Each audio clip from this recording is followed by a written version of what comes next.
जय श्री गणेश। नमस्कार। मैं आचार्य संजय द्विवेदी। मेरे समस्त प्रबुद्ध दर्शकों का मेरे चैनल पे हार्दिक स्वागत है। प्रिय दर्शकों, आज मैं नवग्रहों में युवराज बुध के राशि परिवर्तन प्रभाव को लेकर आपके सम्मुख उपस्थित हूं।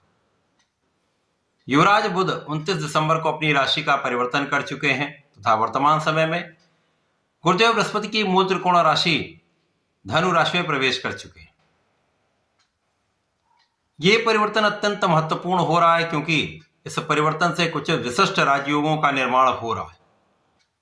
बुध जब राशि परिवर्तन करके धनु राशि में पहुंचे हैं, गुरुदेव बृहस्पति मिथुन राशि में है, बुध धनु राशि में है। इस प्रकार से बुध और धनु का जो आपसी अत्यंत विशिष्ट प्रभाव होता है, इनके बीच में परिवर्तन राजयोग बनेगा, कुशाग्र योग बनेगा तथा यहां पर पहले से ही सूर्य, मंगल तथा शुक्राचार्य गोचर कर रहे हैं, जिसके कारण पराक्रम योग, बुधादित्य योग, धन योग जैसे अत्यंत विशिष्ट राजयोगों का निर्माण यहां पर हो चुका है।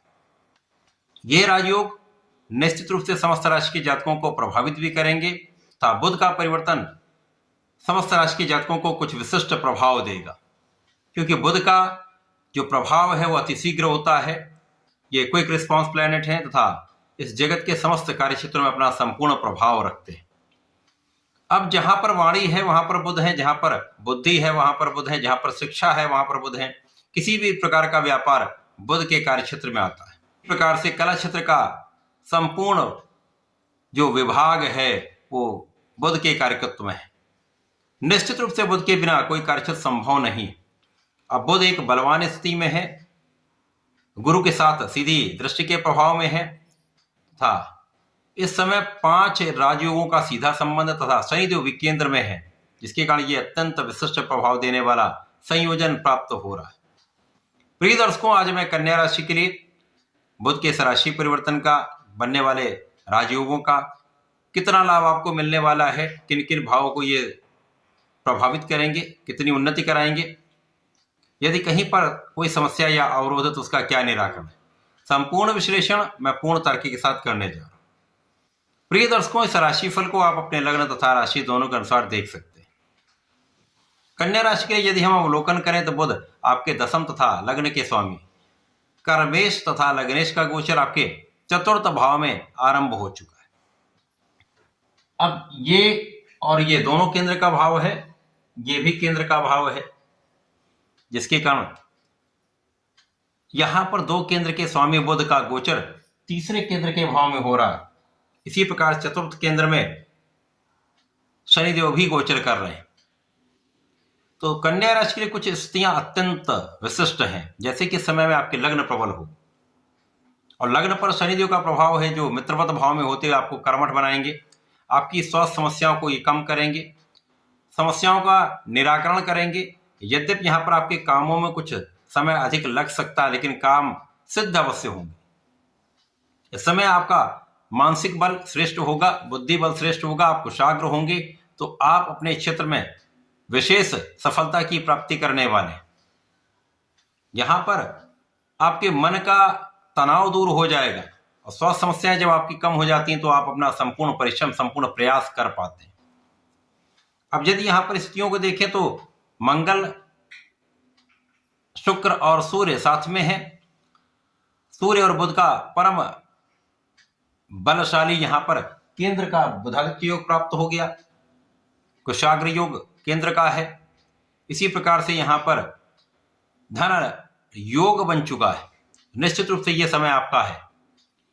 बुध का यह परिवर्तन कन्या राशि के जातकों को कर्म क्षेत्र में विशेष उन्नति कराने वाला है, व्यापार में विस्तार कराने वाला है, नौकरी में पदोन्नति करा सकता है, मन के अनुसार आपको स्थानांतरण दे सकता है, मन के अनुसार आपको पद की प्राप्ति हो सकती है और इसी प्रकार से धन का बड़ा लाभ आप प्राप्त कर सकते हैं, क्योंकि यहां पर धनेश और भाग्य शुक्र भी साथ में, जिनके कारण धन योग बन रहा।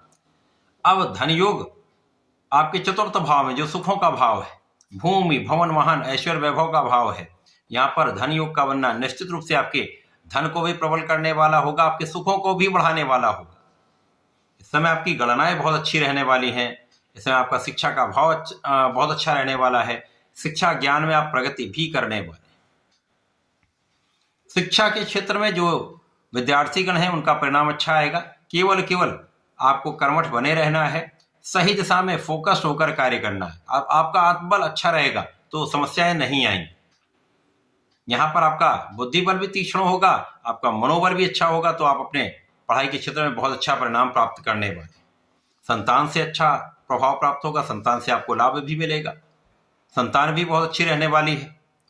इस समय में परिवार का सहयोग मिलता है, पारिवारिक भाव में वृद्धि होती तथा विशेष रूप से पिता का पूर्ण सहयोग, माता का पूर्ण सहयोग आपको प्राप्त होता है। धन का बड़ा लाभ जब आप प्राप्त करते हैं तो आपके सुख साधन बढ़ते हैं, आपके भूमि भवन वाहन का लाभ आपको प्राप्त होता है। जो जातक भूमि भवन वाहन से संबंधित कार्यों में है वहां पर बड़े धन का लाभ निश्चित रूप से प्राप्त होगा। इस समय में भूमि भवन वाहन का लाभ आपको मिल सकता है और भूमि भवन वाहन से आपको लाभ मिल सकता है, तो एक अच्छा योग बन रहा है। इस समय आपकी वाणी भी बहुत अच्छी रहने वाली है। अब वाणी की चतुरता से तथा अपने बुद्धि बल से आप अपने कार्य क्षेत्र में बहुत अच्छा लाभ ले पाएंगे। जो लोग कला क्षेत्र में हैं, कला क्षेत्र का भाव विस्तार ले रहा है, यहाँ पर आपको अच्छे अवसर मिलेंगे, नए नए कॉन्ट्रैक्ट की प्राप्ति होगी, जिससे एक अच्छा लाभ आप प्राप्त करने वाले हैं। इस समय माता के सुखों में वृद्धि होगी तथा लोगों के बीच में, जिनके बीच में आप रहकर अपना व्यापार करते हैं, जिन लोगों से आप संबंधित हैं, वहां पर आपका एक अच्छा प्रभाव प्राप्त होगा। लोगों के बीच में आपको मान सम्मान की प्राप्ति हो सकती है। बुध का ये परिवर्तन आपके चतुर्थ भाव में है, जहां से बुध के साथ 3 अन्य ग्रहों का प्रभाव भी आपके कार्यक्षेत्र पर है, तो कार्यक्षेत्र में नए अवसर मिलेंगे। आपकी प्लानिंग अच्छी रहने वाली है, आपकी योजनाएं पूर्ण भी होंगी, यद्यपि इसमें थोड़ा समय लग सकता है, लेकिन पूर्ण रूप से आपको लाभ देने वाली ये स्थिति बन रही। इस समय आपको आलस्य का त्याग करना चाहिए। अपने क्षमता के अनुसार, अपनी योग्यता के अनुसार आपको पूर्ण प्रयास करना चाहिए। यदि इस समय में आप पूर्ण प्रयास करते रहते हैं तो ये समय आपको कम प्रयास में भी अधिक सफलता देने वाला है। आपके परिश्रम का पूर्ण लाभ आपको प्रदान करने वाला है। इस समय में निश्चित रूप से आप प्रगति करने वाले हैं, धन का भी लाभ लेने वाले हैं, मान सम्मान की प्राप्ति भी करने वाले हैं। इस समय में आपको गणपति महाराज की आराधना करनी है, गणपति स्तोत्रम का पाठ करें, ओम गंगणपतये नमः का जप करें तथा इस समय में यदि संकट नाशन हनुमान चालीसा का नित्य पाठ करते हैं तो निश्चित रूप से समय का संपूर्ण उपयोग करके आप लाभ बढ़ा पाएंगे। ऐसा करके इसका उपयोग करें। धन्यवाद, नमस्कार।